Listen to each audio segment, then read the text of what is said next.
Alright, selamat siang sahabat kompak. Eh, Hari ini adalah hari Senin, ya, 26 Mei 2025. Ya, kita akan mendengar kisah nyata yang penuh lika-liku dan akhirnya menjadi terang, ya, bersama narasumber kita, Pak Joni Siombing dari Medan, ya, asalnya Medan, saat ini dia ada di Jakarta. Ya. Kita akan menyelami, ya, perjalanan hidup seorang anak dari keluarga Kristen yang baik-baik, namun sempat tersesat jauh dalam gelapnya dunia. Oke, setelah lulus STM mesin tahun 99 dan tidak kunjung mendapat pekerjaan, ya, Pak Joni terpaksa jadi penjaga biliar, ikut taruhan, judi, hingga menjadi kurir obat terlarang demi mendapatkan uang. Ya, hidupnya nyaris hancur sampai kakaknya membawa Pak Joni ini ke Jakarta. Tapi ibu kota tidak memberinya kenyamanan. Justru ibu kota lebih kejam dari ibu tiri. Teman-teman yang ada di virtual Zoom maupun yang ada di YouTube channel, ya, kita ada di komunitas sepakat, ya, kompak, ya, kita ada di uh, kompak ini setiap hari Senin sampai hari Kamis saja, ya, setiap hari Senin sampai Kamis, ya, uh, mulai dari jam 12 tepat waktu Indonesia bagian barat. Alright, apa itu kompak, ya? Kompak itu komunitas sepakat. Sepakat terhadap apa? Terhadap firman Tuhan. Firman Tuhan yang mana? Kan orang bertanya, kan? Firman Tuhan Yohanes 1 ayat 1. Pada mulanya adalah firman. Firman itu bersama-sama dengan Allah. Dan firman itu adalah Allah. Jadi tunduk, ya, pendeta, pastor, gereja harus tunduk pada the highest authority. Otoritas tertinggi adalah Alkitab, firman Tuhan. Karena Alkitab adalah kebenaran, ya dan amin. Dan bukan sebaliknya, ya. Jadi gereja, pastor, pendeta harus tunduk pada Alkitab. Alright, bagi teman-teman yang ada di YouTube channel, silakan dibagikan Zoom ini, link ini kepada teman-teman yang lain supaya banyak orang diberkati dengan kesaksian dari narasumber, sehingga banyak orang diberkati sesuai dengan amanat agung Matius 28 19 sampai 20. Ya, jadikanlah semua bangsa muridku, ya. Dan di Lukas 16 ayat 15 dan Kisah Para Rasul ayat 1 ayat 8, ayat 1, Kisah Para Rasul 1 ayat 8. Alright, teman-teman, jangan lupa di klik subscribe dan klik, ya, tombol notifikasinya agar Anda adalah orang pertama yang mendapatkan konten-konten baru dari kami, ya. Alright, teman-teman, ya, kembali, ya, Pak Joni Siombing ini datang ke Jakarta, ya, dengan harapan baru, ya, hingga ada dunia yang baru, ya. Tapi ternyata apa yang didapati, ibu kota lebih kejam dari ibu tiri, ya kan?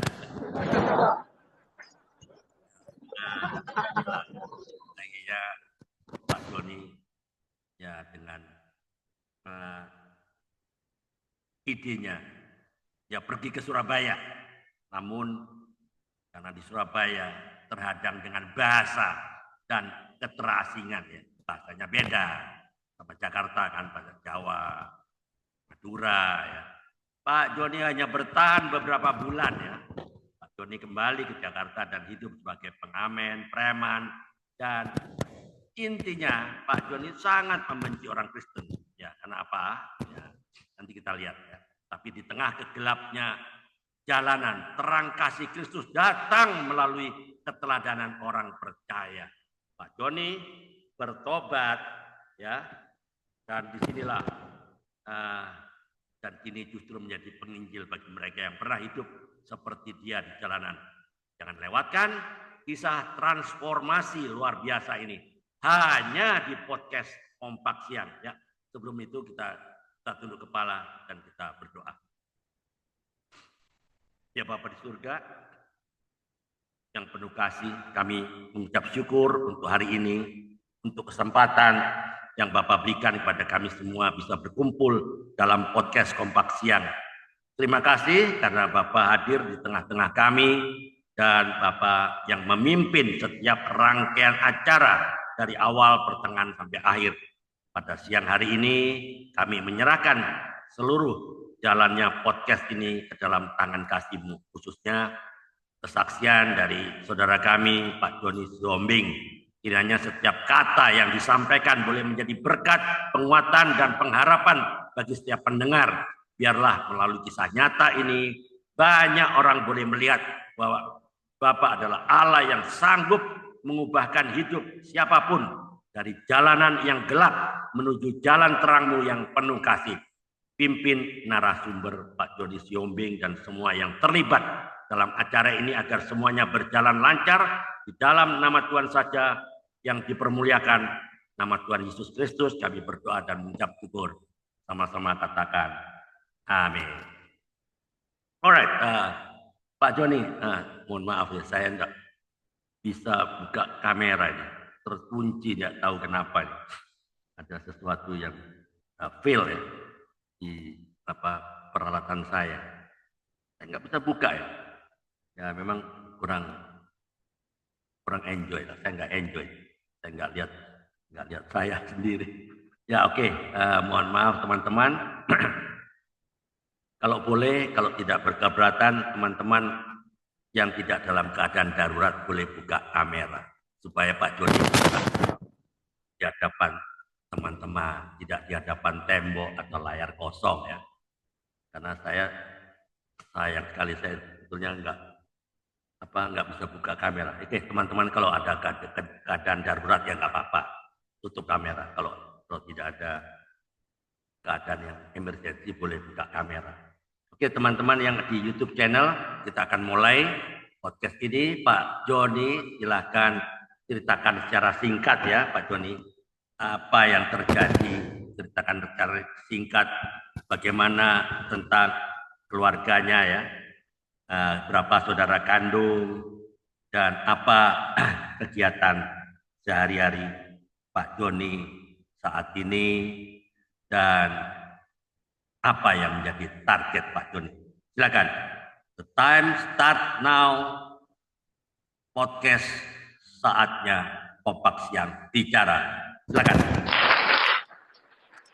Ya, salam, selamat siang buat kita semuanya. Ya, puji Tuhan, bersyukur karena anugerah Tuhan saya bisa menyaksikan kasih Tuhan, bisa diberikan kesempatan. Terima kasih. Ya, saya akan menceritakan kasih Tuhan. Sebelum saya mengenal Tuhan, saya nomor 5, artinya paling kecil. Ya, kami 5 bersaudara dan saya tinggal di Kota Medan. Ya, kedua orang tua saya pedagang. Ya, karena kesibukan mereka, ya kami satu keluarga ya kurang kasih sayang. Karena orang tua saya pergi pagi, pulang malam, habis itu pergi pagi, pulang malam. Setiap hari seperti itu. Akhirnya kami yang 5 bersaudara ini, karena saya paling kecil, ya kami tidak mempunyai, artinya karakter, sifat yang tidak baik dari 5 bersaudara kami. Ya perempuan 1 di atas saya, nomor 4. Dan ya akhirnya ya yang sekolah, kami sekolah hanya 3 orang yang bisa sekolah, yang 2 tidak sekolah. Ya memang faktor 1 biaya ekonomi, dan kedua karena tidak punya perhatian, artinya apalagi mengajarkan tentang kebenaran firman Tuhan. Ya kalau memang kami memang dari Kristen dari kecil, tapi hanya sekedar ibadah hari Minggu saja orang tua lakukan, tapi ya tidak, itu pulang seperti itu aja biasa. Dan gereja yang menganut masih bisa merokok, dan orang tua perokok. Dan karena orang tua saya, bapak saya itu kerjanya jualan di pasar, Ya kalau di Medan dibilang pajak, nah, artinya dia ikut apalah, ikut orang-orang yang berjudi, peminum, seperti itu. Dan waktu saya kecil juga orang tua saya sudah sering ribut ya, artinya pertengkaran terjadi. Tapi memang pertengkaran itu tidak sampai perceraian, tapi ya seperti itulah dampaknya yang kami lihat apa yang terjadi. Jadi ketika itu karena kurang kebenaran firman Tuhan, ya artinya kami keluarga abang-abang saya sudah merantau. Jadi semuanya sudah merantau, jadi tinggal saya sendiri di Medan menemani orang tua saya. Tetapi karena saya masih sekolah waktu itu, ya saya udah berkecimpung artinya pengaruh namanya narkotika ya gitu ganja. Dan waktu itu juga saudara saya ada dari famili dari ibu saya ada buka meja biliar dan di dalam meja biliar itu ada namanya ada judi togel, ada penjual ya, narkotika ganja ya. Akhirnya karena saya juga membutuhkan keuangan, ya waktu sekolah saya sering dikasih uang sekolah, tapi saya buat untuk jajan. Artinya untuk poya-poya. Karena uang sekolah tidak bisa saya bayar, akhirnya saya berkecimpung lagi menjual narkotika ikut famili dari ibu saya itu. Dan selama itu bertahun-tahun sampai saya tamat sekolah, saya merasa jenuh karena saya lihat abang-abang saya, kakak saya sudah merantau, ada yang di Jakarta, ada di Tanjung Pinang, ada di Sulawesi, dan di situ saya merasa jenuh sendiri. Saya menjaga orang tua saya, karena saya tidak pernah rasakan kasih sayang, artinya saya tidak tahu bagaimana memberi kasih sayang kepada orang tua, seperti itu. Akhirnya terus ya tahun 99 saya tamat sekolah, ya sekitar hampir 6 bulan saya tidak punya pekerjaan, ya kan, ya kerjaan ya seperti ganja seperti itu. Akhirnya abang saya mengetahui yang sudah di Jakarta, dia mengetahui saya hidupnya seperti itu, tidak memperhatikan orang tua, ya orang tua pulang malam jualan, saya kadang lebih malam lagi pulang jam 12 malam, jam 1. Jadi orang tua saya menyampaikan kepada abang saya seperti itu, bahwa adikmu ini sudah rusak di sini katanya. Akhirnya saya dibawa ke Jakarta tahun ya sekitar tahun 2000-an, mau tahun 2000-an. Jadi akhirnya di Jakarta saya bawa ijazah, bawa ya perlengkapan untuk ibaratkan merubah hidup lah. Seperti itu yang abang saya inginkan. Ketika saya sampai di Jakarta. Ya, Pak Joni. Apa ini? Ya, Pak Joni. Ya Pak. Pak Joni ke Jakarta dengan harapan Pak Joni dapat kerjaan, ya nggak? Apa Iya, begitu? iya kan? Dapat kerjaan. Iya. Apa dicarikan kerjaan sama kakaknya? Tidak Pak. Tidak Jadi ya?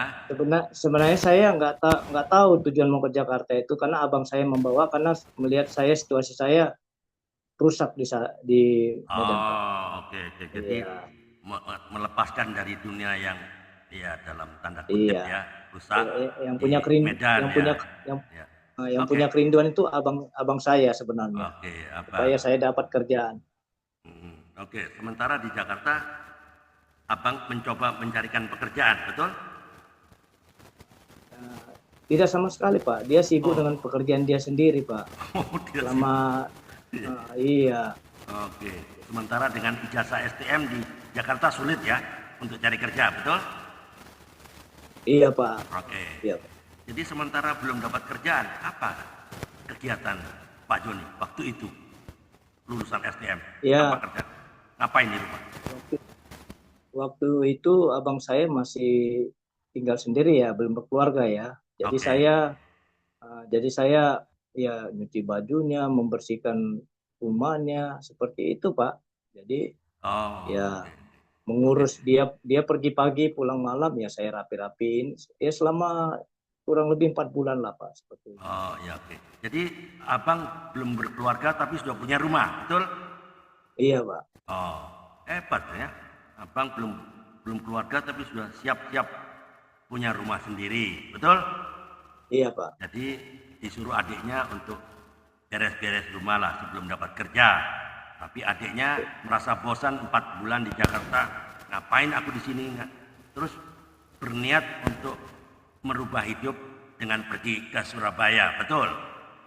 Iya, Pak. Right. Ya, Nah, Surabaya, apa yang menyebabkan Pak Joni ke Surabaya? Kok kenapa ke Surabaya? Apakah ada teman di sana ataukah ada pengaruh? Mungkin ada yang ngajak, ayo kita coba ke Surabaya, atau apa yang menyebabkan? Kan pasti ada sebabnya. Apa?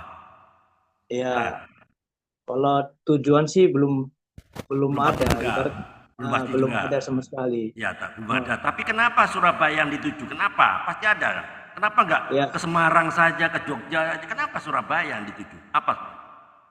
ya. Waktu itu kan waktu saya sebelum pergi ke Surabaya kan abang saya nitipkan uang untuk untuk membantu eh, kakak ipar lah yang sekarang ya, mereka masih pacaran. Kakak ipar saya Ah, dulu sekolah teologi Dulos. Nah, oke. jadi dikasih duit 250. Karena Jakarta, kenapa saya pergi Surabaya? Karena Jawa paling ujung ya di Surabaya. Jadi supaya saya Oke. tidak bisa dicari gitu, Pak. Oke, oke, oke. Iya, Oke, kalau saya paham. kalau di Jakarta nanti bisa kedapatan. Akhirnya karena dulu ongkos masih kereta itu masih 20.000, 20 Ya, ribuan lah, Pak. murah ya. Oke. Berapa ekonomi? Ya. Padahal di Surabaya nggak ada yang dituju, nggak ada Nggak saudara ada, kah? karena Oh, menghindari supaya saya tidak ketangkap gitu sama abang saya. oke. Teman-teman perhatikan ya, kesaksian Pak Joni ini. Hanya kenekatan dia. Ya toh, modal nekat ya. Ke Surabaya nggak punya siapa-siapa. Teman juga nggak ada.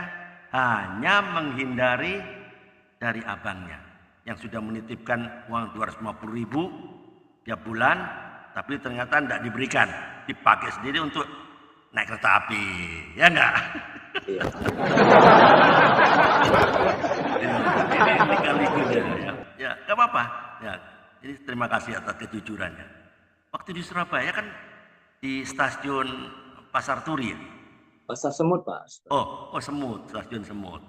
Lalu nggak ada saudara, ngapain di sana? Jadi duduk-duduk aja. Ya kan mengandalkan uang yang masih sisa itu, Pak. Jadi makan, duduk, ya kadang tidur di Taman Tugu Surabaya, Tugu itu kan, Oh Surabaya. iya, iya, iya, saya tahu tuh. Oke, ya, oke. Lalu sampai berapa lama tahan di Surabaya dengan uang ya terbatas kan? Ya terbatas, terbatas. Lalu Ya, apa yang pandangan apa yang ada di pikirannya Pak Joni waktu itu? ya karena saya pun karena satu faktor kenapa saya tidak lama di sana karena segi bahasa ya. Kedua, Oh, karena saya bahasanya kan sana ya tidak beda lah di Jakarta kan banyak bahasa Indonesia, tapi di sana bahasa itu ada bahasa Arab, bahasa itu dia. banyak Madura. Jadi Itu saya dia. kurang bisa beradaptasi dan kedua saya memikir keuangan saya itu jangan sampai habis sudah. Kalau nanti habis ya nggak bisa balik lagi ke Jakarta seperti itu, Pak. Oke, oke. Ya. Jadi bertahan sampai berapa bulan di Surabaya? Tiga Ya, bulan. ya dua bulanan lah, Oh, Pak. 2 bulan. Terus waktu dari sebelum habis memutuskan untuk balik aja ke Jakarta. Apa Balik. nggak ada ketakutan dari kakak? Wah, aku nanti dimarah sama kakak. Ini kemana kau 2 bulan ini? Eh, Ucok ini kemana Ucok? Gimana? Karena saya pikir kalau balik ke Jakarta lagi ya mungkin ya udah mungkin abang saya nggak bakal nyari-nyari saya lagi seperti itu, Pak. Jadi ya Oh, kalau kalau sekitar 2 bulan itu nggak ada lagi kepikiran takut sama abang juga, Pak. Jadi karena udahlah, oke. udah lama ini Ya, saya pikir gitu. waktu itu ya, tahun sekitar tahun 2000-an ya. 2000-an masih, Ya, Pak. masih belum ada handphone ya, jarang ya. Belum, belum ada, Nah, Pak. belum ada handphone. Lalu kapan Pak Joni terjun ke dunia gelap? Apa yang terjadi? Nah, silakan. Ya, saya kembali ke Jakarta itu kan di Stasiun Senen, Pak. Hmm. Jadi di Stasiun Senen itu ya ada namanya gelanggang di samping stasiun. Ya, saya lihat kumpul-kumpul anak-anak situ ya hampir sama lah seperti saya. Ya, seumuran lah ya. Ya, Seumuran. hampir sama. Ya, Kehidupannya juga hampir sama Pak, karena masalah ekonomi, karena keluarga, karena lari dari keluarga seperti itulah. Jadi oke. sedikitnya bisa komunikasi dan di situ saya kan masih bawa tas, bawa pakaian saya, bawa ijazah. Nah, jadi kalau saya malam ya tidurnya di pasar Impres Senen Pak, di pasar Hmm, Impres Senen. Dan di situ saya masih ada niat, masih ada tas, ada jasa itu masih niat nggak mau di jalanan, tapi mau kerja juga Pak, ya kan? oke. Karena masih ada modal ijazah lah. Karena kalau orang dulu kan di Medan itu kalau ada jasa bisa kerja, itu harus dipikir. Oke. Akhirnya saya tidur di Pasar Senen, ya saya bantalin, saya buat tas saya itu saya bantalin, ya pagi-paginya udah hilang. Akhirnya dari situ saya patah semangat, ya udahlah di jalan lah sama-sama seperti mereka, seperti itulah saya bayangkan Pak. Oke. Jadi tiap hari kumpul-kumpul, kumpul. Ya akhirnya mereka pun mabuk, minum ya. Akhirnya ikut juga terus makin ikut. Karena saya kan belum ada perubahan secara kerohanian Pak. Nah, tapi karena udah patah semangat, udah hilang ijazah, tidak ada pengharapan. Akhirnya diajaklah ngamen-ngamen. Awal kecilnya ngamen-ngamen pakai tepuk-tepuk tangan lah Pak. Oke. Tepuk tangan aja ya. Pakai botol botol aqua, taruh beras seperti itu bunyi-bunyi gitulah Pak. Oke. Menarik. Waktu dalam keadaan vakum di Surabaya, naik kereta api, baru balik lagi ke Jakarta di stasiun Pasar Senen, kumpul sama orang-orang. Ada nggak terpikir Pak Joni waktu itu? Apakah masih berdoa? Atau sudah lupalah, nggak usah doa-doa, nggak usah Tuhan-Tuhanan, nggak usah Kristen-Kristenan, apa seperti itu pikirannya waktu itu? Silakan. Ya saya jangankan berdoa, nggak pernah berdoa Pak, karena orang tua saya kan kembali dasarnya ya kalau ibadah ibadah. Saya pun juga nggak pernah. Kalau dulu masa kecil dulu sekolah minggu pun nggak pernah saya alami seperti itu Pak. Oke, ya, Jadi tidak ada terpikir untuk berdoa untuk gimana pun untuk ke Tuhan itu nggak ada Pak. oke. Nggak ada, nggak sama sekali nggak berdoa.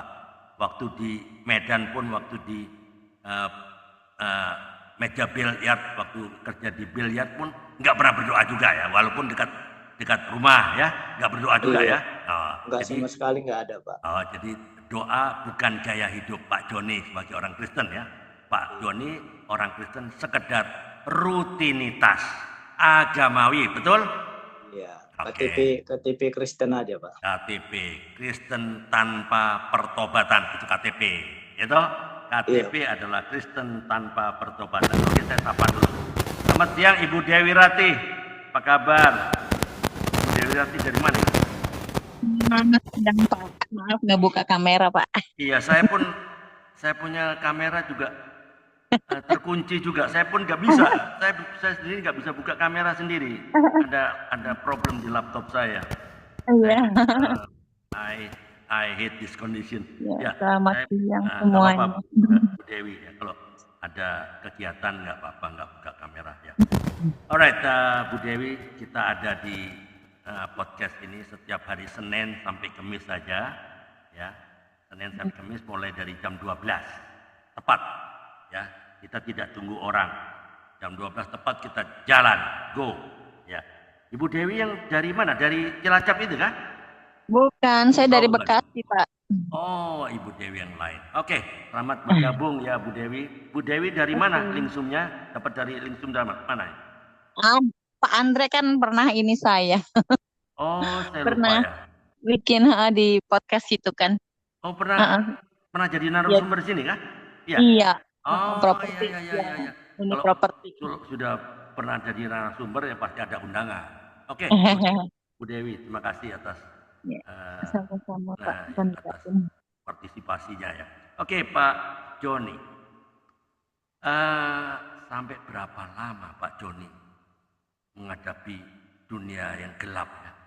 Dan ternyata selama di Jakarta kakak kandung yang ngajak ke Jakarta pun tidak cari-cari Pak Joni lagi ya? Betul? Pernah Pak, waktu keadaan orang tua saya sakit, ya dia Oh, tapi ada kabar dari teman juga, oke. saya pun nggak tahu dari mana, ya namanya dia berusaha mungkin ya, cuman saya tidak ketemu dan saya tidak mau gitu Pak, karena masih hidup di jalan, saya mau dibawa lagi ke Sumatera melihat mengurus orang tua saya seperti itu Pak. Oh, oke. Jadi malas lah untuk balik lagi ke Medan ya, walaupun itu orang tua yang harus dirawat, ya enggak? Iya, karena saya merasa malu Pak, karena masih di Oh, jalanan, masih ya rambut masih. saya masih acak-acak lah Pak. Oh iya iya iya. Oke. Ya, saya dapat tuh eh, fotonya ya, masih gondrong ya, masih gondrong ya. Iya Pak, Udah kurus gondrong lagi ya. iya Pak. Iya iya. Sekarang cakep lah, udah jadi pria sejati ya enggak? Amin. Amin. Ya, Pak Joni, sampai berapa lama kira-kira Pak Joni? Saya dengar Pak Joni itu benci banget sama orang Kristen. Gara-gara apa sih Pak? Kok Pak Joni benci sama orang Kristen? Ada orang tuanya kan orang Kristen. Kenapa Pak Joni jadi benci sama orang Kristen? Silakan. Teman-teman kepin tahu juga. Ya. Ya dasarnya karena nggak tahu kebenaran firman Tuhan itu aja Pak. Karena waktu saya benci waktu saya pernah berencana membunuh salah satu pendeta, buka ibadah persekutuan anak jalanan juga Pak. Oke. Kebetulan saya dulu ikut salah satu organisasi di Jakarta, daerah Sarina ya Pak, Sarina Jakarta. Oke. Di situ ada ibadah persekutuan anak jalanan. Nah, jadi waktu itu saya pegang wilayah lah, karena organisasi kan wilayah itu harus dapat uang gitu kan Pak. Nah, Siapa yang milih Pak Joni jadi pegang wilayah? Enak kali nih. Orang Medan satu ini datang-datang minta bagian wilayah. Siapa yang ngangkat Pak Joni? Oh, kau pegang wilayah Sarina. Siapa dia? ya waktu itu kami ikut organisasi Pak, bukan sendiri organisasi. Oh, Jadi waktu itu ada waktu jadwalnya ini bagian kamu. Nah, hari ini minta pedagang, minta siapa. Waktu itu kan saya dengar-dengar ada persekutuan gitu kan Pak, persekutuan ibadah. Ya, ibadah. dia pun menjangkau anak jalan juga. Waktu itu saya minta uang sama dia, tidak dikasih, malah kata-katanya ya kalau bagi saya kasar lah, mungkin bukan kasar karena saya tidak tahu kebenaran firman Tuhan, saya anggap itu kasar. Ah, Akhirnya saya berpikir, ya artinya kata-katanya itu teringat terus di pikiran telinga saya. Akhirnya besok saya rencana saya bawa senjata tajam. Ya, akhirnya saya ditangkap di Pol Sabang, Jakarta ya, di situ Pak. Itu saya memang bukan membenci Kristen, tapi karena kamu tidak tahu kebenaran itu, saya tidak pandang bahwa Kristen mau enggak gitu Pak. ya, ya. Oke, luar biasa ya. Gara-gara mungkin Pak Joni minta uang keamanan gitu ya, sama. Iya Pak. Oke. Tapi itu pendeta tidak mau kasih. Oke. Iya. Ya saya hanya minta waktu itu hanya minta 20.000 aja Pak, 20.000. Akhirnya karena di polisi saya tangkap, dia diargumentasi, dia ditanya juga, akhirnya saya ancam juga, dia masih saya ancam kalau saya di penjara saya akan balas kamu lagi. Akhirnya saya dibebaskan, tapi dia mengeluarkan uang itu 100.000 Pak. Seperti Uang 100.000 untuk jadi siapa? Untuk siapa? untuk pospol Polisi. Pak, untuk uang ketik. Ya, saya kan sudah diketik gitu Pak. Jadi Oh, biar BAP. supaya ini Di uang ketik BAP aja kan? katanya. Di, Ah, di iya BAP. Pak, BAP Pak. Oh, oke. Kenapa harus bayar 100.000? Itu pendeta. Ya mungkin pendeta ini juga biar supaya aman lah sih juga pikirnya kan, mengucapkan terima kasih ya seperti itulah Pak, karena uang ketik katanya kan. Oh, oke. Karena sudah tangkap satu orang yang ganggu saya ditangkap, jadi pendeta mengucapkan ya sebagai uang terima kasih lah pada polisi. Betul?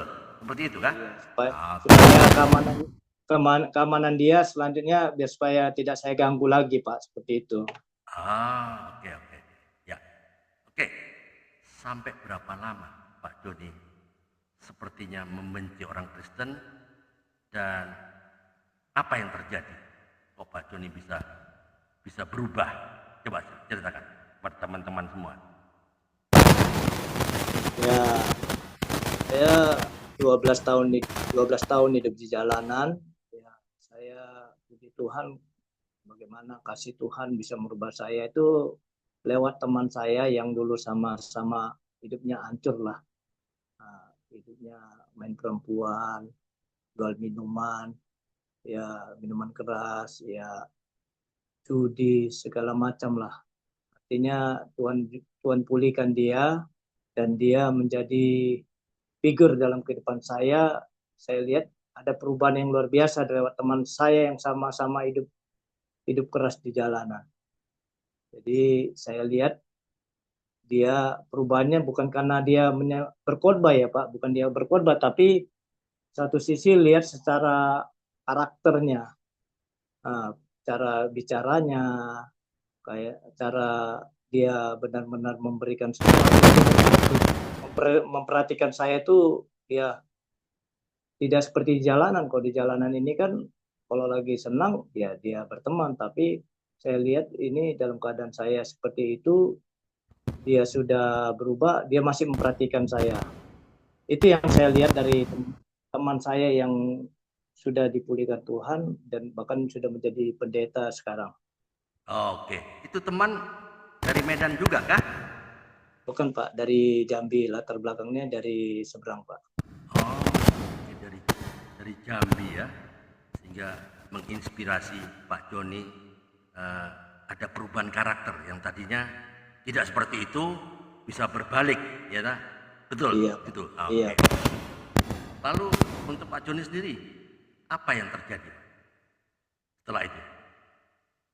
Apa Ya. Pak Joni coba mengikuti, siapa yang mengajak Pak Joni ikut camp Pria Sejati? Ya, dasarnya camp Pria Sejati ini ketika saya sudah dipulihkan Pak, dipulihkan. Oh, sebelum itu?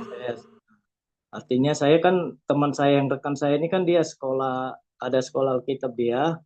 Oke. Ya, jadi saya hampir belasan kali dia mengajak saya sekolah Alkitab, tapi saya tidak mau. Karena apa? Karena dia seramakan Pak. Nah, jadi kalau saya udah berpikir nih, kalau dia seramakan artinya kita yang hidup di jalanan ini nggak mau tinggal di situ terus pindah-pindah, maunya tidur sini maunya tidur sana seperti itu kan. Kedua tidak bisa merokok, dan ketiga dan ketiga ada aturan lagi. Pasti dalam asrama saya udah kepikir itu Pak, ada asrama aturan ini, bangun pagi ini begini, baca Alkitab lagi ya toh pasti. Iya, udah belasan kali itu diajarnya ya. Artinya saya akhirnya ada katanya yang membuat saya terkesan Pak, dibilang bukan firman Tuhan ya, tapi dibilang gini, sampai kapan kamu mau begini, sampai mau mati katanya. Jadi saya berpikir gitu, karena kalau orang hidup di jalanan ini tanpa keluarga, tanpa nggak jelas, ya matinya mengerikan sekali Pak. Jadi saya kadang berpikir seperti itu.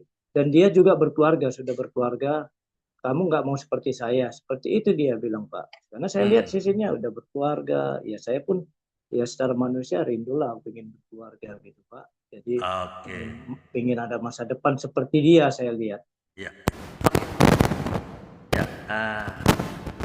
Waktu itu apa karena si orang Jambi itu yang memotivasi Pak Joni kan untuk jangan seperti ini, sampai kapan mau bertobat, ya tak? Nah, lalu apa langkah pertama Pak Joni, apa ya Pak Joni ingat waktu itu mengalami berubah mulai sedikit demi sedikit? Apa langkah apa yang mungkin langkah kecil lah kalau kita anggap sekarang langkah kecil itu, tapi waktu itu pasti berharga lah, bernilai. Apa langkah apa yang Pak Joni lakukan? Silakan. Ya, langkah pertama ya dia kan mengajak teman saya ini sekolah Alkitab. Ini saya tapi kan ditolak, kan enggak mau sekolah Alkitab. Ya, ya kan? Itu makanya saya bilang sampai itu 11 kali dia mengajak, akhirnya saya nyerah Pak. 11 kali ya? Wow. Iya. Luar biasa itu. Oke, lanjut. Akhirnya saya nyerah Pak, nyerah. Dan tantangan lagi dia, rambut saya gondrong dulu Pak. Jadi dikasih hanya duit 10.000. Kalau saya pikir potong rambut itu mana dapat 10.000, saya bilang. Akhirnya saya juga kayak merasa kecewa, kok dikasih 10.000. Akhirnya saya Emang berapa waktu itu potong rambut? Waktu kalau itu mangkas rambut panjang tuh minimal 20.000, Pak. 25 ya, 20 25 Ya, lah ya. Oke. tapi Ya, tapi masuk akal. bukan berarti saya nggak punya uang ya Pak ya, namanya kurang sedikit ya. Tapi saya kok kayak gini nih orang, gimana nanti saya di asrama mungkin nggak ditanggungi kali uang mandi, sabun mandi segala macam. Oke, oke. Tapi nampaknya kayak memang kayak hati saya awalnya mau ikut dia, mau berubah. Mungkin Tuhan lah sudah mulai buka jalan. Akhirnya kasih mungkin nih bahasanya hikmat ya Pak ya. Saya Hikmat akhirnya ya. ke tukang tukang pangkas yang di Senen itu kan yang mangkas tuh bencong-bencong Pak. Oh iya, iya, iya. Oke. Jadi kalau bencong-bencong kalau asal pegang-pegang dikit-dikit kita ya saya pasrah aja. Artinya bukan sambil ibaratkan bencong itu kan ibaratkan dia mangkas rambut tapi ya sedikit-dikit ada genit-genitnya kan Pak gitu. Oke. Ya, katanya udah Oke. kamu bayar berapa aja lah katanya. Seperti itu Pak. Akhirnya ya saya bayar yang dikasih 10.000. Akhirnya begini, ya puji Oh, Tuhan ya bisa lah cukup sepuluh ya. ribu. Cukup ya. Cukup, cukup. Oke. Ya, Jadi lumayan lah. Ada iya, kelihatan daripada gondrong kelihatan rapi bersih kan ya. iya. Akhirnya saya sudah mangkas, ya langsung langsung pergi ke asrama Pak. Sudah dikasih alamat sama dia. Saya kan tahu Jakarta itu udah tahu peta-petanya di mana saya datang ke asrama. Ya seperti itu. Akhirnya di asrama juga ya tantangannya luar biasa bagi saya karena Apa? saya pikirkan saya pikirkan asrama kita itu malaikat semua rupanya, dari penjuru ada Papua, ada Sulawesi, ada Medan, ada Kalimantan. Rupanya mereka latar belakang ya ibaratkan bukan anak jalanan tapi ya kalau lagi apa merokok, kadang minum, kadang pergi kemana-mana. Saya itu yang menjadi saya awalnya don juga Pak. Cuman Oh, saya oke. Cuman kalau prinsip saya gini kan, kalau saya sekali ke sini ya harus ke sini gitu Pak. Sama kayak ke Surabaya. Kalau saya mau ke Surabaya, saya harus ke Surabaya. Jadi kalau saya mau ke di Oke. asrama ya apapun itu yang jati diri saya, komitmen. Kalau udah komitmen saya begini ya begini saya harus lakukan Pak. Seperti Oke, itu. oke. Jadi tekad yang kuat ya. Yang Iya, oke, tekad yang seperti kuat. seperti Oke. berencana kayak membunuh pendeta itu kan itu memang udah kalau tekad saya begini ya begini gitu Pak. Oh ya, tekad yang kuat. Jadi Oke, bagus. Ya. Eh, Waktu itu melihat teman-teman asrama sekolah sekolah teologi ya, betul? sekolah Alkitab, Pak. Oh, sekolah Alkitab. Yang di mana? Di Iya. Pasar Minggu itu kah? Bukan, Pak. Di daerah Jakarta Barat, Pak. Oh, Jakarta Barat beda ya. Oke. Apa mereka ngerokok nggak ketahuan sama eh, ketua asrama atau apalah? Kan nggak boleh. Gimana? Ya, Atau sembunyi-sembunyi mereka? ya sembunyi-sembunyi. Ada yang ketahuan Oh, juga, Pak. Tapi diberi sanksi juga. Kalau oke, udah berapa kali diberi sanksi, ya dikeluarin. Seperti itu, Pak. oke. Bahkan ada di asrama itu hilang dompet, hilang Wah, hilang apa handphone. maling juga ya. Hmm. Asrama laki sama cewek, cewek di atas, laki di bawah. Jadi kalau kena kehilangan semua kena Pak. Jadi seperti itu. Jadi itu yang juga membuat saya down, hampir down juga Pak. Seperti itu kok ada kehilangan di sini saya pikir. Oh, oke, oke, ya. Ya, sampai berapa lama? Berapa tahun sempat di asrama? Ya kalau di asrama itu 2 tahun lah Pak. 2 tahun. Siapa yang Tahun. bayar uang asramanya itu? Siapa kakak kah? Ya tidak ada yang bayar Pak. Teman saya ini ya kadang ngasih, kadang enggak. Ya karena saya udah sifat saya kan bergaul Pak. Jadi ngobrol. Mereka kan rata-rata kan dikirim orang tuanya ada anaknya gembala, rata-rata anak gembala lah Pak. Anak yang udah ada. Oh, oke. Jadi mereka dapat transfer. Kadang saya bisa bergaul sama mereka ya namanya. Saya orangnya kan nggak vakum ya Pak ya. Jadi saya Oke. mereka sering ngasih sabun. Ya seperti itulah Pak. Oke, ya. Oke, selama 2 tahun. Jadi ikut pagi mesbah, mesbah doa pagi, baca Alkitab, ada ya? Iya Pak, cepel pagi ada. Chapel pagi. Kenapa cuma 2 tahun? Apa yang terjadi? Ya sebenarnya gini, sekolah Alkitab ini kan memang hanya mempelajari utama karakter dia Pak ya. Di sekolah kami ini karakter. Jadi dia juga bekerja sama dengan sekolah misi di Bogor Pak. Kayak saya sekarang kan di Bogor Pak. Oke. Di Bogor. Jadi kenapa saya paling lama juga Pak? Saya sendiri yang lama Pak. Karena saya mau kembali kemana? Mereka kembali ke orang tuanya, saya kembali mau kemana gitu, tidak ada keluarga. Jadi Kan saya ada bisa, kakak, kan ada kakak kan. saya belum bisa menunjukkan kepada kakak saya tadinya Pak. Oke. Iya. Malu lah ya, malu lah. Iya. Oke. Ya, oke. Waktu itu 2 tahun, apakah sudah cukupkah itu 2 tahun? Ya akhirnya saya karena tidak punya keluarga, saya terus ada yang jalannya Tuhan mungkin Pak ya. Saya yakin itu jalannya Tuhan karena ada orang yang mengajak, ayo ke sini, ya seorang hamba Tuhan. Dan di Bogor ini kan saya sekolah misi, ya bercocok tanam. Saya pikir saya mau kemana gitu. Teman-teman Oke. saya ya mereka membantu orang tuanya pengembalaan di gereja masing-masing. Ya, oke. Ini sekarang pertanyaan penting saya ya. Tolong perhatikan baik-baik. Pak Joni selama 2 tahun di asrama, berarti Pak Joni sudah mengenal kebenarannya. Ya, tidak ada jalan lain, hanya satu jalan menuju keselamatan. Benar? Iya. Nah, sudah mengerti waktu itu ya. Selama 2 tahun loh. Ya, pasti tahu Alkitab dong ya. Yohanes 14 ayat 6 ya. Akulah jalan dan kebenaran dan hidup ya. Tidak ada orang yang sampai kepada Bapa tanpa melalui aku. Sudah tahu. Berarti tidak ada jalan lain ya. Tidak ada jalan lain. Orang dunia bilang banyak jalan ke Roma. Orang dunia. Ya enggak? Orang dunia juga bilang tak kenal maka tak sayang. Ya, orang dunia. Tapi Alkitab enggak bilang begitu. Hosea 4 ayat 6. Tak kenal maka binasa. Ya enggak? Hosea 4 ayat 6. Nah, kalau enggak kenal sama Tuhan, binasa kita. Nah, pasti dong 2 tahun apakah Pak Joni mengalami perubahan karakter selama ada di asrama atau biasa-biasa? Silakan.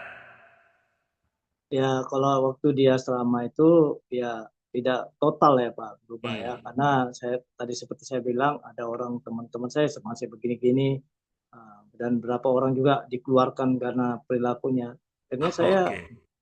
Akhirnya ada teman saya seorang hamba Tuhan seperti saya katakan tadi ikut sekolah misi lagi ke Bogor.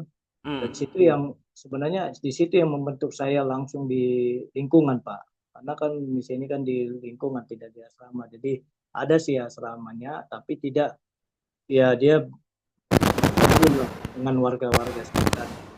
Di situ yang membuat saya bagaimana bisa beradaptasi dengan orang. Karena saya pikir gini, kalau seorang perantau, saya anggap gini, seorang perantau itu harus bisa beradaptasi dengan lingkungan. Seperti itu Pak. Jadi ya lama-lama dikikis karakter saya yang buruk saya itu ya di situ. Bagaimana saya bisa beradaptasi, melakukan yang baik bagi orang dengan lingkungan. Seperti itu Pak. Ya. Oke Pak Joni, saya menuju ke yang lebih serius lagi pertanyaan saya. Perhatikan baik-baik. Kapan Pak Joni mengalami perubahan total karakter dan titik balik dari ciptaan yang lama kepada ciptaan yang baru? Yang lama sudah berlalu, yang baru sudah datang. Kapan itu dan pada momen apa? Tolong dijawab secara jujur. Ingat, makasih. Ya momennya ya Pak, karena dari kehidupan saya waktu saya masuk sekolah Alkitab dan sekolah misi, saya lihat rencana Tuhan itu membawa saya untuk memiliki pengharapan.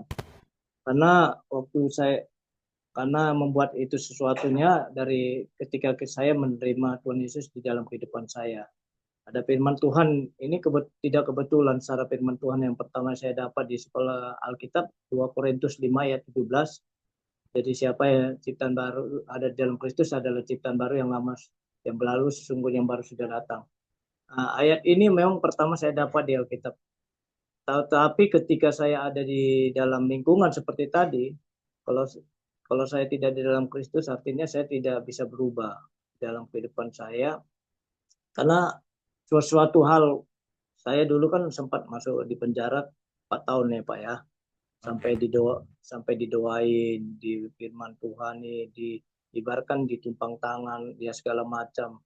Tapi saya tidak menerima Kristus dalam hidup saya, ya tidak ada perubahan sampai ya akhirnya saya masuk lagi ke dalam penjara 2 kali dan seterusnya akhirnya sekolah Alkitab seperti itu. Jadi dasarnya itu Pak, ketika saya mau menerima Tuhan Yesus di dalam kehidupan saya dan saya mau dituntun Tuhan Yesus, karena apa? Karena saya melihat cara Tuhan itu luar biasa. Dari saya bisa sekolah Alkitab, akhirnya ada orang yang mengajak saya bisa berkebun. Itu berkebun itu diberi kepercayaan saya Pak. Satu lahan itu bisa kamu olah, mau kamu jual, mau seperti itu luar biasa bagi saya. Karena saya waktu di perjalanan itu tidak pernah diberi kepercayaan Pak. Ya maklum lah kalau di jalan tuh sekalipun itu hamba Tuhan, belum tentu dia bisa percaya kepada orang-orang di jalanan. Seperti itu. Betul. Ketika saya diajak dia berkebun untuk bercocok tanam pepaya ya, pepaya California. Saya nanam sendiri Pak, saya kasih pupuknya. Jadi itu yang membuat saya, ini langkah-langkah Tuhan ini luar biasa bagi saya. Sebentar, Jadi, Pak Joni siapa yang memberikan Pak Joni ini tanah supaya diolah, nanti hasilnya jual, ambil sendiri untuk usaha sendiri, untuk kantong sendiri? Itu siapa orangnya? Apakah orang jalanan juga atau jadi siapa? Bukan Pak, saya tidak kenal dia, cuman dia punya kerinduan. Saya kan kembali lagi, waktu itu saya ketemu sama dia di jalan, ketemu dia bicara. Saya kan orangnya kalau orang nggak ngobrol, saya ajak ngobrol Pak, gitu Pak. Jadi ketika dia ngobrol, saya punya lahan katanya di Bogor. Nah, dari situlah saya melihat, ya udahlah, mau kemana lagi? Saya anggap gitu aja. Nanti kalau saya udah sulit. Jadi sebelum saya keluar dari asrama ya Pak, sebelum saya keluar dari asrama, akhirnya dia ajak saya di situ Pak. Nanti kalau kamu udah selesai di asrama, kamu datang ke sini, ketemu kita di sini katanya. Seperti itu Pak. Padahal orang itu nggak dikenal ya, Pak Joni nggak kenal dia, kebetulan saja ya? Nggak kenal Pak. Nah, iya Pak. Perhatikan teman-teman, cara Tuhan bekerja itu tidak terbatas.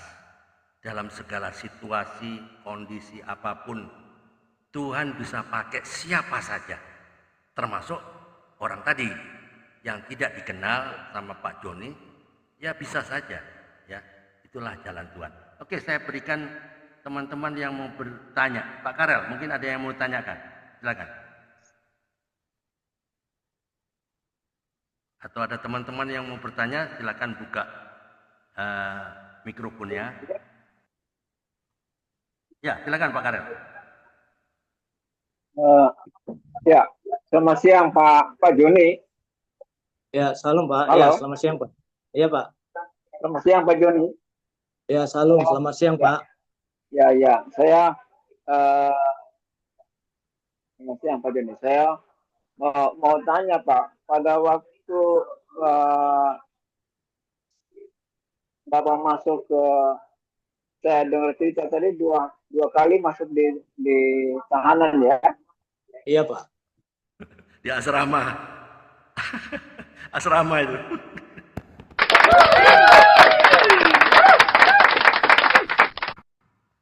Masuk asrama Pak.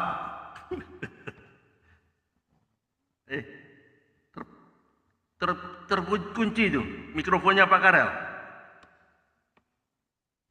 Halo. Ya.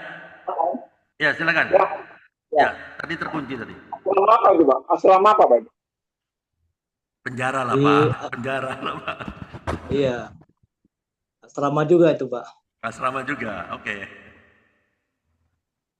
Yang di mana? Salemba kah? Asrama juga ya? Cipinang Pak. Cipinang. Cipinang. Ya, lanjut Pak Karel. Asrama Cipinang ya? Iya Pak. Ya,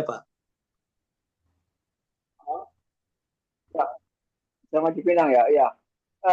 Waktu itu Bapak usia berapa kira-kira Pak? Saya usia 25, 26 lah Pak. 2009, 25 Pak, 26. Oh, 25, 26. Kemudian setelah keluar drama, diajak orang untuk berkebun itu masih masih single, Pak. Iya masih single Pak. Itu kan sudah dalam mulai pemulihan di sekolah kita baru diajak orang seperti itu Pak. Oh, gitu. Ya, yang masukkan ke sekolah kita siapa, Pak? Teman sama-sama saya dulu di perjalanan Pak. Sekarang dia Halo? pengembalan. Iya teman Pak, rekan di jalanan dulu Pak. Sama waktu belum Sama-sama mengenal preman Tuhan. dulu Pak. Sama-sama preman Pak. Sama-sama dulu tadi. Mungkin nggak sempat dengar ceritanya Pak Karel. Ya, silakan Pak Karel. Oh, sama-sama. Kemudian ajak Bapak. Iya Ya, Pak. ya. Lanjut, Pak. Lanjut, Pak Joni. Putus-putus ini, Pak. Hujan Iya nih. suara Hujan tempat Bapak saya, Pak. suara Bapak dengar kok. Oh, terlempar dia. Keluar masuk dia. Pak Karel, dia punya sinyal merah nih. Keluar masuk dia. Ya, Pak Karel. Mikrofonnya tertutup. Halo. Mikrofonnya tertutup Ya. Pak Karel. Ya. Lanjut, Pak Andre. Oh, sinyalnya nggak bagus, Pak. Iya. Lagi hujan sini, Pak. Oh, oke. Aduh, saya punya kresek-kresek lagi. Ya, ya, Pak Joni. Pak Joni waktu mengadaknya di dalam keadaan terpuruk ya, semuanya waktu itu serba susah. Ada gak di pikirannya Pak Joni?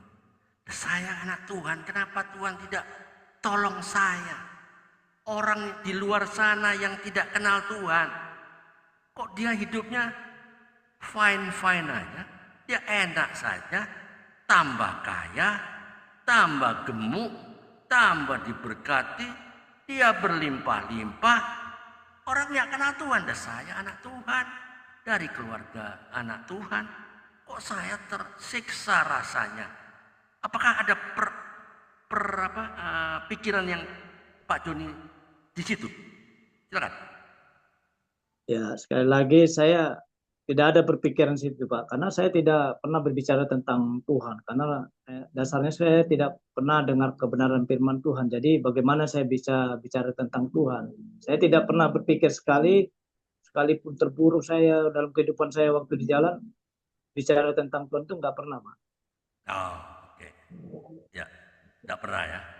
Iya. Waktu sudah mengenal kebenaran setelah di asrama, kan sudah dengar kebenaran bahwa engkau adalah anak Tuhan, engkau adalah warga kerajaan surga. Tapi faktanya, realitanya di lapangan, anak Tuhan sengsara loh, ya nggak? Pernah nggak berpikir seperti itu? Saya anak Tuhan, katanya engkau adalah bangsa yang terpilih, imamat yang rajani. Ya, kita warga kerajaan surga. Kok hidup saya sengsara? Orang yang nggak kenal Tuhan, bahkan orang yang menolak Tuhan, hidupnya fine-fine aja Tuhan. Apa yang terjadi? Ya, ada nggak perpikiran itu?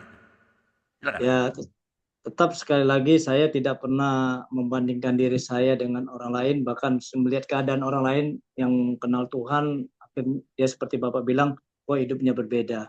Tapi ketika saya mengenal Tuhan itu yang saya pikir hanyalah bagaimana Tuhan membawa saya selanjutnya kemana, seperti itu Pak.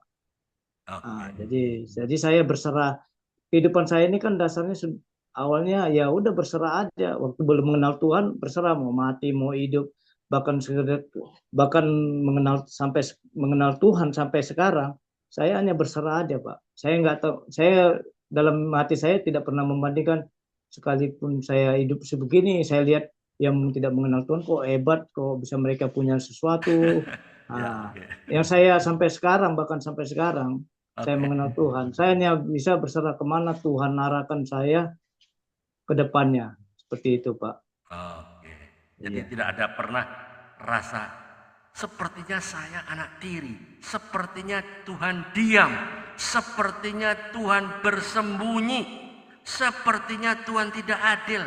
Orang yang nggak kenal Tuhan, hidupnya enak itu, nggak ke gereja, nggak Tuhan-Tuhanan, sepertinya enak itu, nggak ada pikiran seperti itu ya? Nggak ada, Pak. Nggak ada. Sampai sekarang ya tidak ada, Pak. Nggak ada. Oke, very good.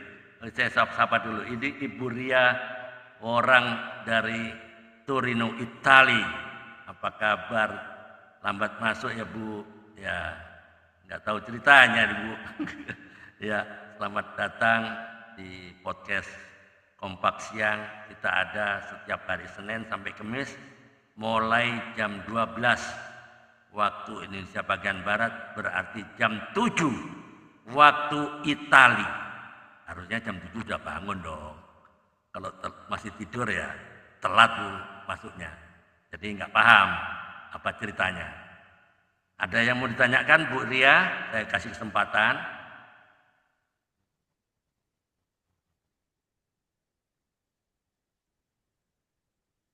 Halo? Oke, nggak monitor ya. Oke, Pak Joni. Waktu itu Pak Joni siapa yang mengajak Pak Joni ikut camp pria sejati? Dan apa yang terjadi? Ya, waktu itu saya yang diajak, saya kan waktu itu waktu di Bogor saya buka namanya belajar bagaimana memberkati anak-anak jalanan di Bogor ini. Oke. Dan ya itu kembali lagi Tuhan mengirimkan seorang, waktu itu dia lagi di Bogor ini kan terkenal makanan khas makanan ya Pak ya.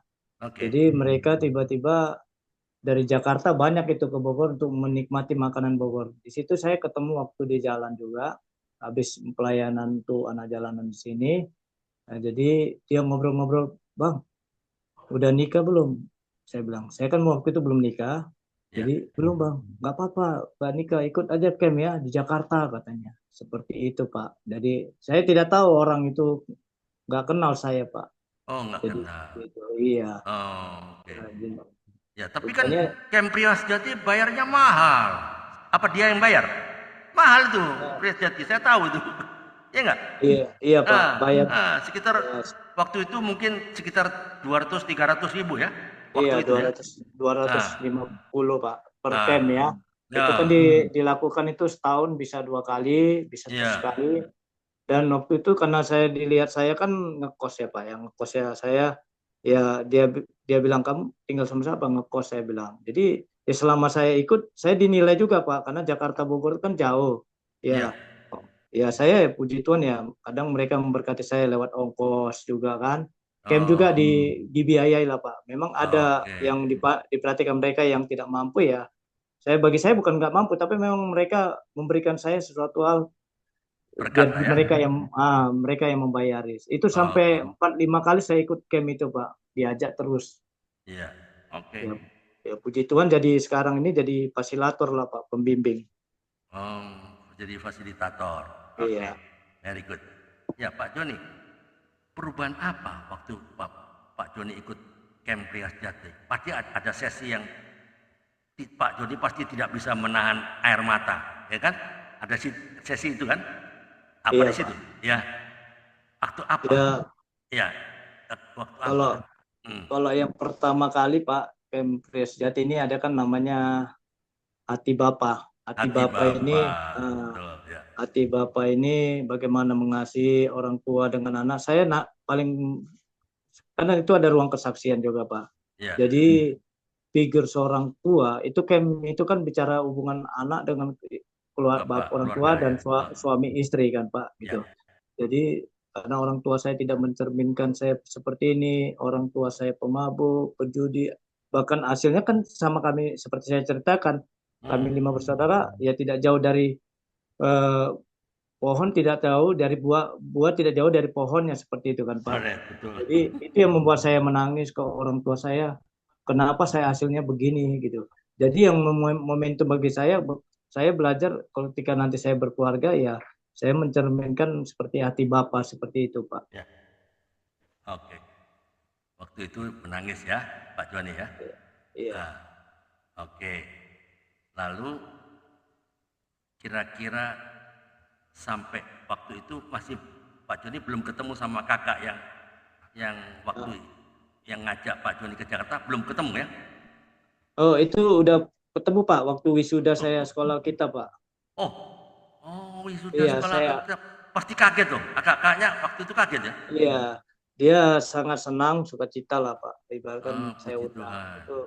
itu hanya sebatas itu. Habis itu kami berpisah. Udah nggak lama lagi ketemu lagi Pak. Oh, oke. Hanya wisuda karena disuruh bawa keluarga, ada saudara, ada artinya saya udah mulai mengenal Tuhan ya. Akhirnya tidak boleh bohong kan? Artinya ada Ya. Pak keluarga saya bilang, abang saya bilang seperti itu. Oh, oke, Jadi oke. saya dikasih surat undangan. Oke, surat undangan. Oke, setelah ikut sekolah Alkitab, camp pria sejati, pasti ada perubahan karakter dong, ya enggak? Amin. Karakternya ada berubah, pasti rohnya on fire, ya. Kalau pria sejati kan on fire, ya, menyala-nyala. Kalau menyala-nyala pasti dong kepingin kalau ketemu orang, kepingin berinteraksi, ya enggak? Interaksi apa? Untuk menceritakan siapa Yesus, ya enggak? Nah, Ya.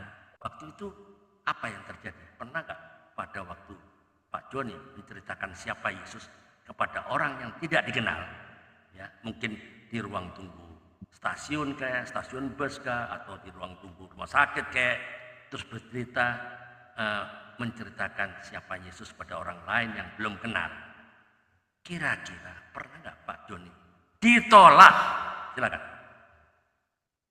Ya, saya bersyukur bagi Tuhan Yesus ya, bagaimana dalam sesuatu saya mengenal Tuhan Yesus, saya mau menerapkan kebenaran firman Tuhan ada di Markus 16 ayat 15.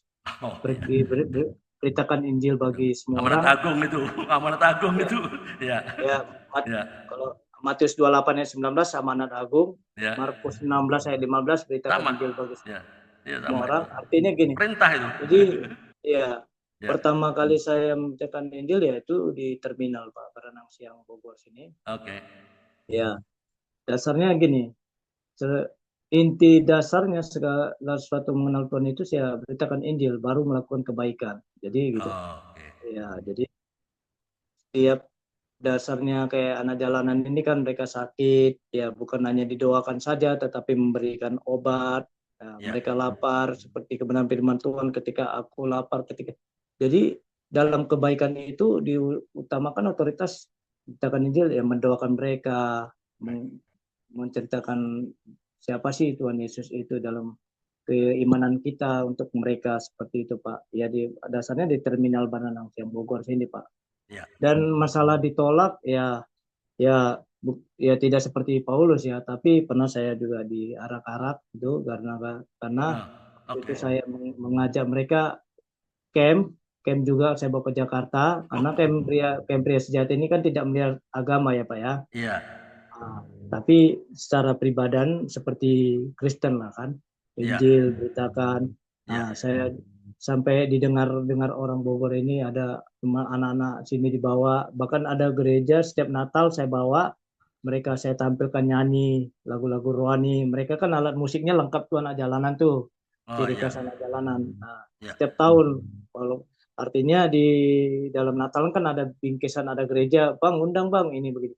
Nah, di situ saya pernah ya ditangkap, diarak-arak. Tapi sekali lagi ya saya belajar bagaimana Filipi 1 ayat 21, hidup Tuhan yang Kristus mati adalah keuntungan. Ya. Karena bagi saya Pak, itu momen dalam kehidupan saya. Alright.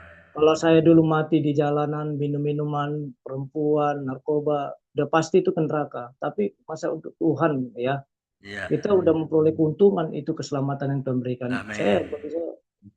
Saya pasrah aja sama Tuhan. Tapi karena kasih Tuhan masih memberikan saya kesempatan hidup di dunia ini, Tuhan kan berikan saya di Bogor ini buat program belajar Pak. Kalistum, membaca, menulis, berhitung. Ya.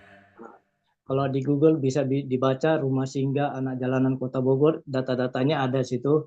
Jadi ada orang nih Tuhan gerakan, ya mungkin berpengaruh ya. Udah Bang John ini baik kok mengajari anak yang nggak bisa membaca, menulis, orang sakit. ya dibantu. Dia melihat segi kemanusiaannya. Kemanusiaan. Ya, Tapi betul. segala sesuatu yang dilakukan lewat program itu, Pak, sebenarnya Tuhan izinkan itu menjadi alat. Iya. Nah, Betul. tapi ya jadi orang yang menolong saya ini ya akhirnya saya masih diberikan kesempatan masih bisa melayani Tuhan sampai sekarang ini, Pak. Amin. Oke. Oke, teman-teman, ada yang mau bertanya, saya berikan kesempatan, silakan buka mikrofonnya. Mohon maaf ya, saya punya kamera ini ada masalah. Jadi saya dengan sangat terpaksa saya tidak buka kamera. Tidak bisa, bukan tidak buka. Tidak bisa buka kamera. Saya perlu masuk ke dokter laptop. Laptop saya nggak tahu kenapa ini. Ya, silakan ada teman-teman yang mau bertanya, silakan buka mikrofonnya dan bertanya. Ini ada Ibu Ria Kristina Depok. Ya. Shalom Pak. Silakan Ya. Bu Ria. Halo, Bu. Pak Joni Siombing, selamat siang. Salam kenal. Salam kenal, Bu. Mau bertanya Pak Joni Siombing, kalau kita adat suku Batak ini sangat kuat dengan adat ya Pak. Iya. Pak Joni Siombing hidup di tengah-tengah masyarakat yang adatnya sangat kuat karena kita tahu, mohon izin saya tidak mendiskreditkan suku Batak. Cuman pengamatan saya sih begitu banyak mengeluarkan biaya untuk adat. Bagaimana Pak Joni Siombing di tengah-tengah masyarakat adat Batak? Terima kasih Pak Siombing. Bagus, pertanyaan bagus. Very good. Silakan. Ya, bagi saya kalau saya kan memang dari orang tua dulu ya melihat orang tua adanya kuat ya. Cuman saya kan tidak terlalu mengikuti adat Batak juga. Cuman bagi saya, bagaimanapun adat itu ya, bagi setiap suku ada adatnya. Ya, pantangan dengan kebenaran firman Tuhan ya, kita tidak bisa melakukan seperti ada namanya adat Batak, misalnya kalau nggak mengasihi ini tidak boleh, artinya gagal masalah pernikahan, masalah hal-hal yang lain kan, ada adat Batak itu kalau nggak ada kayak seperti apa ya jambar ya daging babi gitu ya. Ini kalau nggak ada ini nggak bisa kalau nggak dikasih tulangnya begini-gini. Baru ada satu datang ke kuburan mesti begini. Itu kalau pantangan dengan kebenaran firman Tuhan saya nggak lakukan. Amin. Tapi memang secara umum saya Batak. Tapi dalam kenal saya hidup merantau kemana-mana adat Batak itu nggak pernah ya ibaratkan tidak saya lakukan seperti yang dilakukan orang lain suku Batak lain karena saya selama ini udah berbaur dengan suku lain ya tidak fokus terlalu adat lah seperti itu. Ya Pak Siombing, terima kasih Pak Siombing. Ya, terima kasih Bu. Ya, ada lagi Bu Ria? Ya, ada. Kalau yang lain belum ada, saya juga mau bertanya. Apakah sekarang ini Pak Joni Siombing ada merasakan kekecewaan sama Tuhan? Masih adakah atau bagaimana? Sudah betul-betul plong berdamai atau masih ada menyimpan kekecewaan jika ada harapan yang tidak menjadi kenyataan? Makasih Pak. Ya, kalau dari awal saya bilang, saya kalau tentang Tuhan ini, jangankan sesudah waktu melakukan dosa, waktu hidup di jalanan, saya tidak pernah mengatakan sepatah kata memakai nama. Ya, saya tidak pernah ada, kok Tuhan begini seperti tanya tadi Bapak Os kan, kok Tuhan begini-gini, kenapa gini. Nah, saya tidak pernah merasa kecewa sama Tuhan, tapi saya malah bersyukur bagaimana saat ini saya memiliki pengharapan. Karena firman Tuhan Yeremia 29 ayat 11 memiliki pengharapan damai sejahtera. Nah, jadi walaupun saya latar belakang saya ijazah saya tidak ada, tidak punya pekerjaan, tapi sampai hari ini Tuhan berikan saya yang terbaik lah. Bukan masalah materi, tapi memiliki pengharapan akhirnya bisa menjadi berkat bagi orang itu bagi saya momentumnya luar biasa bagi saya. Kalau saya di jalanan sangat merugikan orang, bahkan orang lain saja takut ketika saya berjumpa. Tapi bagaimana saya bisa artinya kok kecewa sama Tuhan, itu tidak ada kepikiran saya sama sekali. Malah saya bersyukur bagaimana Tuhan memberikan keselamatan.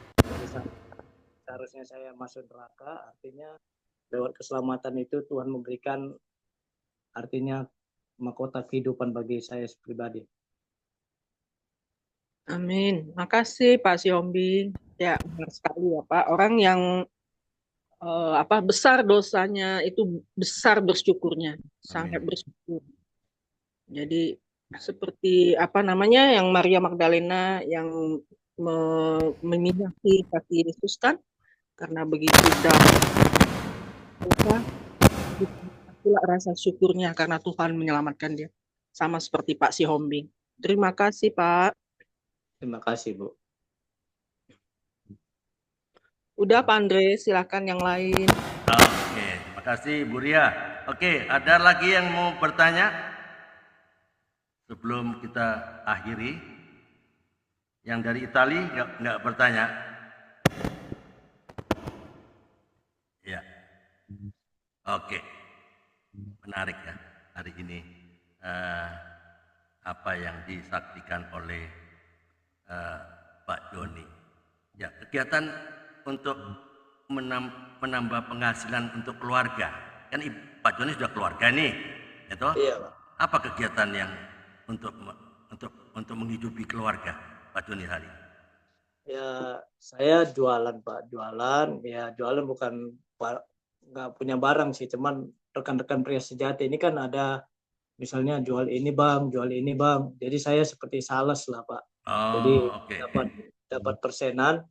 Ya, selebihnya itu ya dipanggil untuk melayani khotbah. Kadang saya masih pelayanan penjara Cipinang. Nah, jadi kadang diundang kayak ke pelayanan ke panti-panti, pelayanan ke ya seperti itulah, dapat diberi berkat ya berapa persen untuk kepelayanan ke jalanan sampai sekarang ini. Oh ya, oke. Ya, pertanyaan Shalom saya. Pak Andre, Shalom Pak Andre. Ya, silakan, Bu Ria, silakan. Ya, saya mau bertanya sama Bapak siapa namanya? Bapak Joni ya? Ya, Bapak Joni Bu. Ya Bu. Pak Joni, salam kenal Pak Joni. Saya mau bertanya sama Bapak. Bapak melayani di penjara. Bapak pakai nama gereja atau pribadi, Pak? Ada tim Bu, namanya PDABES Bu. Oh, ada tim ya? Oh, iya. Begitu. Kalau pribadi nggak boleh ya melayani Ya, penjara. Kalau namanya penjara itu kan mesti ada dasar Bu, ada dasar yayasan sama gereja. Menkumham. Jadi dia kan Menkumham itu sama penjara kan sama satu menteri. Oh iya, oke. Yayasan sama di bawah Menteri Kehakiman ya, penjara iya. itu ya. Ya, kalau ada yayasan boleh masuk Bu. Misalnya 4-3 orang datang boleh atas nama yayasan. Yang penting ada yayasan atau ada gereja yang mendukung ya. Iya Bu, iya Bu. Dan juga jadwalnya mesti, karena di penjara kan padat Bu. Jadi kadang nggak bisa kita masuk karena kepadatan jamnya Bu. Oh begitu ya. Oke. Dan saya mau tanya lagi Pak. Bapak istri juga bekerja sekarang ini, istri bekerja membantu Bapak di ladang Tuhan. Ya, istri saya tahun kemarin baru meninggal Bu. Oh baru meninggal. Oh begitu saya nikah tahun 2020, habis itu saya ke Sumatera 2024, istri saya sakit, makanya saya kembali lagi ke Bogor, istri saya meninggal di sana Bu. Di Bogor. Oh oke deh, cuma itu aja Pak. Semangat ya Pak ya. Tuhan berkati. Tuhan berkati, makasih Bu. Oke, kita kembali. Ya, belum ada anak Pak Joni ya? Belum Pak. 4 tahun kami belum ya. Nikahnya di Jakarta, tapi ya sama komunitas pria sejati nikahnya di sini di Youth Support. Ya waktu karena COVID 2020 kemarin, akhirnya kami ke Sumatera, akhirnya ya mungkin udah jalannya Tuhan di sana kan, ya akhirnya saya kembali lagi. Oke, istri orang Medan juga kah? Orang Melayu, Pak. Oh, orang Melayu. Oke, jadi memang basicnya dari seberang kah imannya? Iya, orang tuanya, tapi orang tuanya nikah sama orang Batak juga. Oke, oke. Jadi sudah di dalam Tuhan semua ya, keluarganya dia, keluarga. Iya. Oke, ya, oke. Saya kira saya harus akhiri, ada waktunya sudah panjang ya. Bisa berikan pesan moral apa, Pak Joni, terhadap pengalaman bersama Kristus, mengalami Kristus secara pribadi, pengalaman pahit dari Surabaya, Jakarta, langsung masuk penjara Cipinang segala macam. Bisa berikan pesan moral apa, Pak, kepada teman-teman yang di virtual Zoom maupun teman-teman yang ada di YouTube channel? Mulai banyak di YouTube ini orang-orang teman-temannya dari Pak Joni rupanya di YouTube-nya. Oke, silakan. Pesan moral apa? Ya. Jadi bagi kita yang sudah percaya Tuhan Yesus dan selamatkan, Amin. ya apapun yang terjadi dalam kehidupan kita, ya firman Tuhan Roma 8 ayat 28, Allah turut bekerja mendatangkan kebaikan bagi yang mengasihi Dia. Ya, segala sesuatu seperti latar belakang saya yang buruk itu, yang hidup di jalanan, sampai sekarang Tuhan memberikan untuk penjangkauan di jalanan, rupanya itu mendatangkan kebaikan. Amin. Ya, saya refleks dulu, seandainya kalau saya tidak hidup di jalanan, mungkin saya tidak mengerti bagaimana orang-orang yang di jalanan, yang kelaparan, yang kedinginan, yang broken home, yang keluarganya amburadul, untuk ya saya katakan seperti ini, apapun masalah yang kita hadapi, semuanya itu untuk mendatangkan kebaikan dalam kehidupan kita. Amin. Asal kita setia saja sama Tuhan. Ya, Yes. seperti itu. Jadi hal seperti yang buruk, baik sakit penyakit, akhirnya Tuhan sembuhkan, itu bisa menjadi kesaksian. Amin. Dan seandainya saya juga tidak pernah di jalanan, bagaimana saya bisa menyaksikan Tuhan Yesus, kebaikan Tuhan Yesus dalam kehidupan saya? Misalnya perokok, saya tidak merokok, artinya merokok, yang ketemu yang berganja, akhirnya saya bisa menceritakan narkoba, nyabu, bahkan orang kriminal. Itu bisa saya saksikan bagaimana kasih Tuhan Yesus itu bisa merubah hidup saya lewat yang saya ketemukan orang-orang yang berbagai macam kejahatannya. Seperti itu, Pak. Yang kedua, artinya banyak sekali hamba-hamba Tuhan memang yang melayani anak jalanan, Pak. Tapi artinya gini, saya sering berargumentasi sama mereka, kita bukan hanya sekedar sosial, melakukan kebaikan.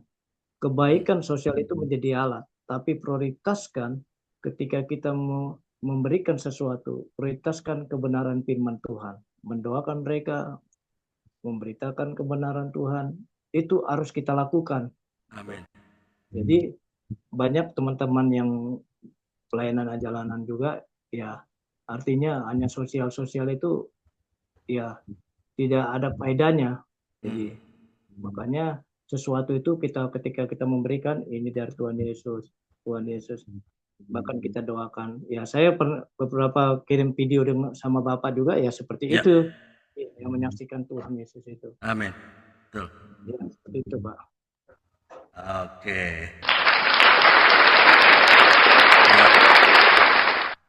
Luar biasa pengalaman dari Pak Joni Siombing ya. Ini Pak Ibu Hana Nababan terlambat masuk. Kita sudah selesai nih Bu. Kita mulai jam 12 Bu. Bukan mulai jam 13 ya. Oke.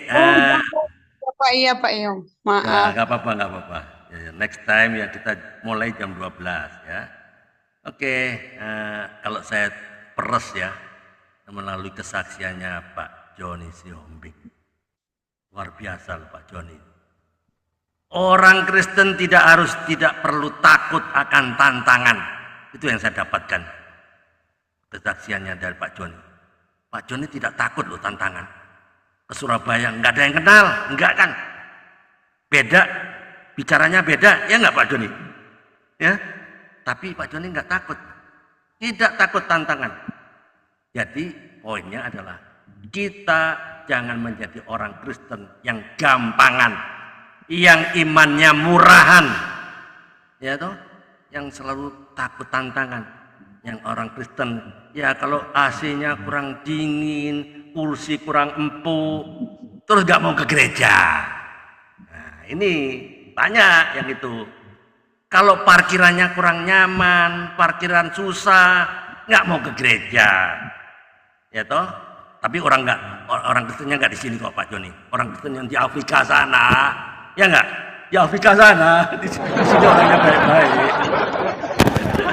Ya nggak?